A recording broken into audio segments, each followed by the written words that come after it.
अशी ओळखपत्र, अशी कागदपत्र हवी तेव्हा मिळतात, कळलं ना? बनावट कागदपत्रांची काही कमतरता नाहीये, कशीही कधीही मिळवता येतात ती.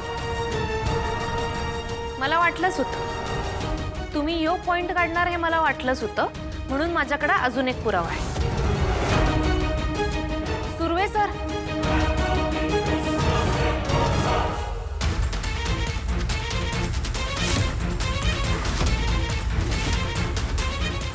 जेव्हा कमळीने आम्हाला फोन करून या सगळ्यांची कल्पना दिली तेव्हाच आम्ही या केसवरती लक्ष घातलं होतं आणि आम्हाला वॉर्डवर हाती लागला आणि हा सगळा घोळ त्यानेच घालून ठेवला. तुम्ही सगळेच आता जरा गोंधळल्यासारखं वाटतंय. मी सांगतो. कनिका, थांब ये खाली परत. I have an emergency. Wait. सकाळी जेव्हा अन्नपूर्णा आजींच्या नातीची डेड बॉडी इथं घेऊन आली हॉस्पिटलवाले, तेव्हा मी इथंच होतो.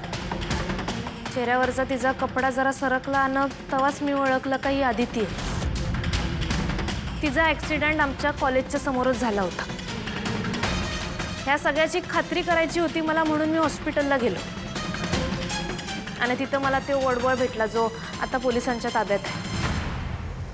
त्याला जाऊन मी विचारलं की अन्नपूर्णा आजींची नात तिची डेड बॉडी इथंच आहे ना आणि तुम्ही इथंच काम करता का? तर तेव्हा तो हो म्हणाला. मी त्याला विचारलं की तुमचा काहीतरी घोळ झाला आहे, काहीतरी चुकून तुम्ही दुसऱ्याचीच डेड बॉडी इथं पाठवली आहे असं सांगितलं.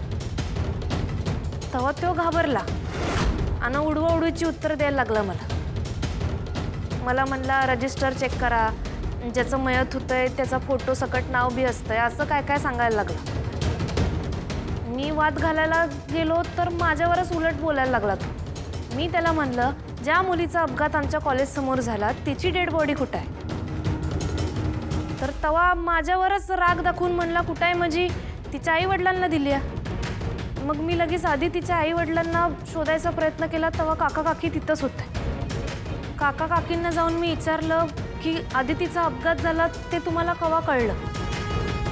तर ते म्हणाले इथं हॉस्पिटलमध्ये आल्यावरच त्यासनी कळलं आणि त्यासनी बॉडी बी नाही भेटली. आम्हाला सांगितलं की तिचा चेहरा बघण्यासारखं राहिलेला नाही. आम्ही तर फक्त आधार कार्डवरनंच ओळखलं, पण कमळीने सांगितलं की तिचा चेहरा एकदा बघा म्हणून. तेव्हा कळालं की ती आमची मुलगी नव्हती. मग मी लगेच बाहेर जाऊन PCO वरून पोलिसांना सगळं सांगितलं आणि तिथंच मला साहेबा सर भेटलं. माझी अवस्था बघून ते म्हणलं मी मदत करतो आणि म्हणूनच आम्ही हा सगळा प्रकार तुमच्यासमोर सांगू शकतो. कुणाच्या तरी स्वार्थापायी एका निष्पाप पोरीचा बळी गेलाय आणि ज्याने कुणी हे केलंय त्याला याची तळतळाट नक्कीच लागणार आहे.